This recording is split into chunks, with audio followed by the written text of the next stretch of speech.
Tranquility Base here. The Eagle has landed.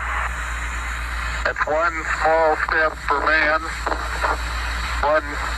14 अगस्त 1947 की वो रात जब नियति से भारत का साक्षात्कार हुआ, देश आजाद हुआ, गुलामी की जंजीरों से मुक्त हुआ और फिर आजाद भारत की संघर्ष यात्रा शुरू हुई, जो 75 साल बाद उस मुकाम पर आ पहुंची है।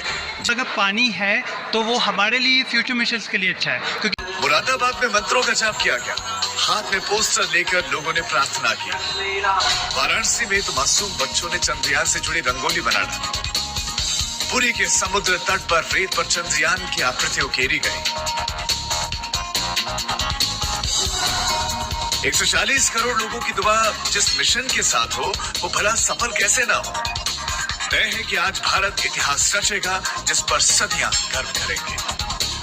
बट उसमें जितना फ्यूल बचा है, उसमें जितना ईंधन बचा है, उससे लेकर उसमें हमने एक पेलोड भी रखा है। शाम 5:45 पर लैंडिंग की प्रक्रिया शुरू होगी। सबसे पहले लैंडर को 30 किलोमीटर की ऊंचाई पर लाया जाएगा। 30 किलोमीटर की ऊंचाई से वो सतह की तरफ नीचे आना शुरू होगा। उस वक्त उसकी रफ्तार 1.68 किलोमीटर प्रति सेकंड होगी। दूसरे चरण में लैंडर मॉड्यूल को 6.8 किलोमीटर की ऊंचाई पर लाया जाएगा। 6.8 किलोमीटर की ऊंचाई पर लैंडर की रफ्तार 368 मीटर प्रति सेकंड कर दी जाएगी और फिर 800 मीटर की ऊंचाई आते आते लैंडर की रफ्तार 0 हो जाएगी।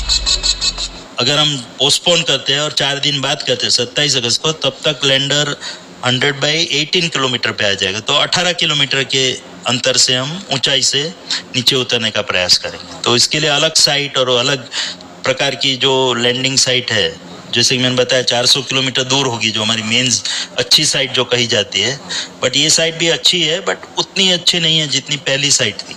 इसीलिए हमारा भरपूर प्रयास यही है और मोस्टली कोई दिक्कत आने वाली नहीं है। हम 23 अगस्त को ही अच्छी तरह से जो हमने मेन साइट आइडेंटिफाई की है वहाँ पे उतर पाएंगे।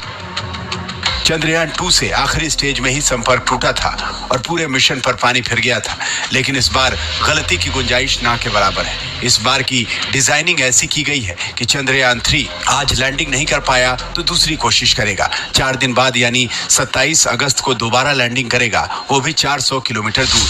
चंद्रयान 3 के सारे सेंसर फेल हो जाते हैं, तब भी ये काम करता रहेगा। 4 साल भी नहीं हुए हैं और हिंदुस्तान कामयाबी 10 सेकंड कर दिया गया है। इस दौरान हॉरिजॉन्टल वेलोसिटी 336 मीटर पर सेकंड और वर्टिकल वेलोसिटी 59 मीटर पर सेकंड हो जाएगी। तीसरा फेज फाइन ब्रेकिंग फेज, ये फेज 175 सेकंड तक चलेगा, जिसमें स्पीड 0 पर आ जाएगी। लैंडर की पोजीशन पूरी तरह से वर्टिकल हो जाएगी। सतह से ऊंचाई 800 मीटर से 1300 मीटर के बीच होगी। विक्रम के सेंसर्स चालू हो जाएंगे और हाइट नापी जाएगी। फिर से फोटोज ली जाएंगी और कंपेयर किया जाएगा। अगले 131 सेकंड में लैंडर सतह से 150 मीटर ऊपर आ जाएगा। लैंडर पर लगा हैजार्ड डिटेक्शन कैमरा सतह की तस्वीरें खींचेगा।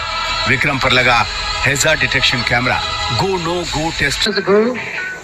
We made a tryst with destiny, and now the time comes when we shall redeem our pledge. 14 अगस्त 1947 की वो रात जब नियति से भारत का साक्षात्कार हुआ, देश आजाद हुआ, गुलामी की जंजीरों से मुक्त हुआ और फिर आजाद भारत की संघर्ष यात्रा शुरू हुई, जो 75 साल बाद उस मुकाम पर आ पहुंची है जहां हम चांद फतह करने की तैयारी में हैं। 14 जुलाई 2023 को Contact light. Tranquility Base here. The Eagle has landed. That's one small step for man, one giant leap for mankind. You with my toe?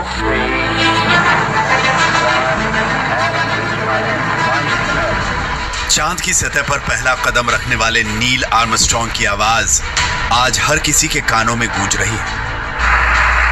Contact light. Tranquility Base here. The Eagle has landed. That's one small step for man, one giant leap for mankind. You with my toe? Chandrayaan 3 का lander Vikram आज चांद के south pole पर soft landing करेगा। ऐसे में America के उस अपोलो मिशन की यादें ताजा हो रही हैं, जब इंसान ने चांद पर पहला कदम रखा था। वो 20 जुलाई 1969 की तारीख थी जब अपोलो 11 मिशन ने अंतरिक्ष विज्ञान में कामयाबी का नया इतिहास रचा था। अपोलो 11 के अंतरिक्ष यात्री नील आर्मस्ट्रॉन्ग ने चांद पर पहला कदम रखा। आर्मस्ट्रॉन्ग के 19 मिनट बाद एडवर्ड एल्ड्रिन चांद पर कदम रखने वाले दूसरे अंतरिक्ष यात्री बने। दोनों ने चांद पर करीब 2 घंटे बिताए। परीक्षण के लिए दोनों ने चांद से करीब 21.5 किलो चीजें उठाई थी। It was the ultimate peaceful competition, USA versus USSR. I'll not assert that it was a diversion which prevented a war. Nonetheless, it was a diversion. It was intense, and it did allow to both sides to take the high road with the objectives of science and learning and exploration.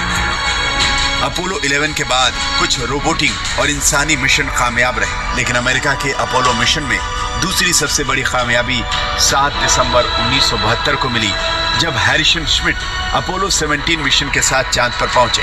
Harrison चांद पर कदम रखने वाले पहले पेशेवर वैज्ञानिक थे। सैन्य विमानन में पृष्ठभूमि के बिना चांद पर चहलकदमी करने वाले वो एकमात्र व्यक्ति हैं। वो सपने घड़े जाएंगे और वो इतिहास पढ़ेंगे नहीं, वो बच्चे भी आगे आने वाले समय में इतिहास घड़ेंगे। बिल्कुल, जिनको ये अंदर से हौसला पैदा होगा, एक जज्बा पैदा होगा, ये जो जुनून है, ये शौर्य वीरता पराक्रम है, वो पैदा होता है ऐसे क्षणों में। तो मैं आश्वस्त हूं, आज जो बच्चे, जो जवान देखेंगे आसमान में भारत की उड़ान को, चांद पर तिरंगे को, तो उनके भीतर भी देश के लिए मरने मिटने का, देश के लिए कुछ करने का सपना पैदा होगा और वही हिंदुस्तान को पूरी दुनिया की महाशक्ति बनाएगा। और यह भारत की ताकत है, यह भारत का सामर्थ्य है, और वो सामर्थ्य आज जिस तरह से जागृत होगा वो देखते ही बनेगा और पूरी दुनिया देखेगी कि कैसे भारत विश्व गुरु बनेगा, कैसे विश्व की महाशक्ति बनेगा, और विश्व की महाशक्तियां जो नहीं कर पाई वो भारत करके दिखाएगा। तो आज बहुत ही गौरव के क्षण होंगे। वक्त तेजी से बीतता जा रहा है, घड़ी की सुई चल रही है उल्टी दिशा में, और अब हम जो है सही दिशा में आगे बढ़ रहे हैं। कुछ पलों के बाद में ये एक यादगार, एक प्रेरणादायक, बिल्कुल उम्मीद है कि शाम 6 बजे के बाद बाबा रामदेव जी जब आपसे मुलाकात होगी, बातचीत होगी, तब वो कामयाबी हम रच चुके होंगे। इतिहास के स्वर्णाक्षरों में आज का दिन, आज की तारीख, आज का वो पल 6:04 दर्ज हो चुका होगा। बहुत बहुत शुभकामनाएं आपको और शुक्रिया, धन्यवाद आज तक से जुड़ने के लिए और इस अहम विषय पर आज बातचीत करने के लिए, शुभकामना देने के लिए। देश भर से दुआओं का दौर जारी है, प्रार्थना की जा रही है, अरदास की जा रही है। गुरुद्वारा देश में गंगा आरती हुई तो यहाँ भी तिरंगा फहराया गया। मां गंगा से कामना की गई कि भारत आज चांद पर अपने हस्ताक्षर जरूर करे, और ऐसा ही नजारा काशी की गंगा आरती में भी दिखा। दशाश्वमेध घाट पर होने वाले विश्व प्रसिद्ध गंगा आरती में चंद्रयान 3 की सफल लैंडिंग के लिए प्रार्थना की गई। अर्चकों ने मां गंगा की आरती के दौरान चंद्रयान की आज होने वाली लैंडिंग के लिए मां गंगा और बाबा विश्वनाथ से प्रार्थना की।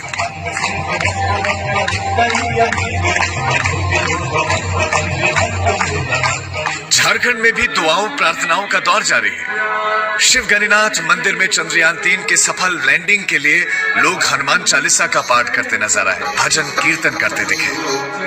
चंद्रयान की कामयाबी के लिए मुजफ्फरनगर में भी हनुमान चालीसा का पाठ हुआ।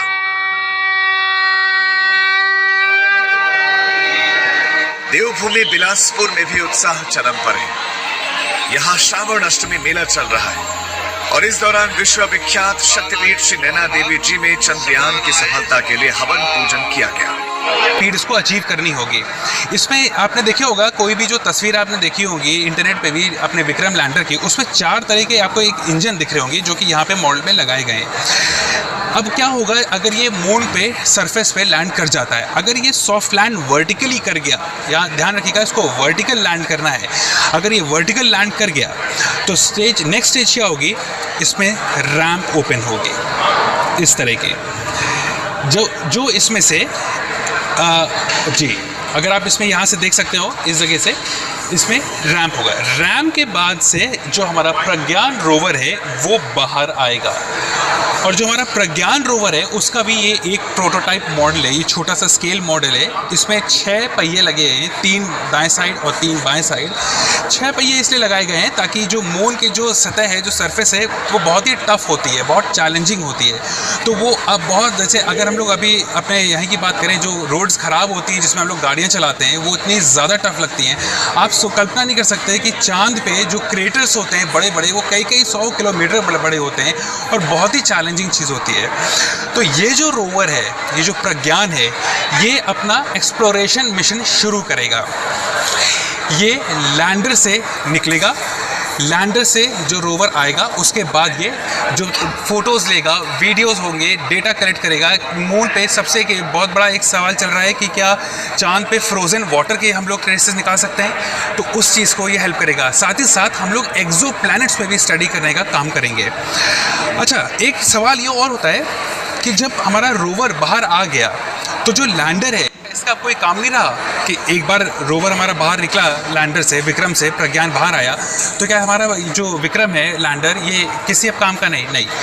जो डेटा पे हमने जब चंद्रयान 1 भेजा था तो इसरो ने डिटेक्ट किया वहाँ पे पानी है, वो इतना पानी है कि हम पूरी एक डल लेक को आराम से भर सकते हैं। तो ये चैलेंजिंग इतना है क्योंकि और भी कंट्रीज़ ने ट्राई नहीं किया और हम पहली बार हैं। बिकॉज एक तो उसकी लोकेशन ऐसी है, दूसरा जो हम लूनर डायनेमिक्स कहते हैं, मतलब लो ग्रेविटी उसका एरिया, तो वहाँ पहुँचना जो फिज़िक्स लगेगी इज़ वेरी कॉम्प्लिकेटेड। तीसरी बात, वहाँ पे जो टेम्परेचर बड़े एक्सट्रीम है। अगर हमने जो ये वाला प्लान किया है, ये 1 लूनर डे है जो कि अर्थ के 14 दिनों के बराबर है, तो वहाँ पे सनलाइट वैसे ही कम आएगी क्योंकि उसकी लोकेशन ऐसी है। तो वहाँ पे बड़ा नैरो विंडो है वहाँ जाना, और अगर पानी है तो वो हमारे लिए फ्यूचर मिशंस के लिए अच्छा है क्योंकि हम उससे पानी को यूज़ कर सकते हैं, हाइड्रोजन बना सकते हैं, फ्यूल बना सकते हैं, जो कि फ्यूचर स्पेस मिशंस के लिए हमारे लिए बड़े इंपॉर्टेंट है। फॉर एग्जाम्पल मार्स मिशन के लिए हम जाएंगे, ठीक है जी। और हमारा उधर पे लैंड करना, क्योंकि इसरो जो है 70 डिग्री नॉर्थ पे साउथ पे लैंड करेगा। अगर हम वहाँ पे लैंड करते हैं तो वहाँ की थर्मोफिजिकल प्रॉपर्टी क्या है, केमिकल्स क्या मिलेंगे, कौन से एलिमेंट्स मिलेंगे, मिनरल्स क्या हैं, जो खनिज हैं वो कौन से मिलेंगे, ये सब जानना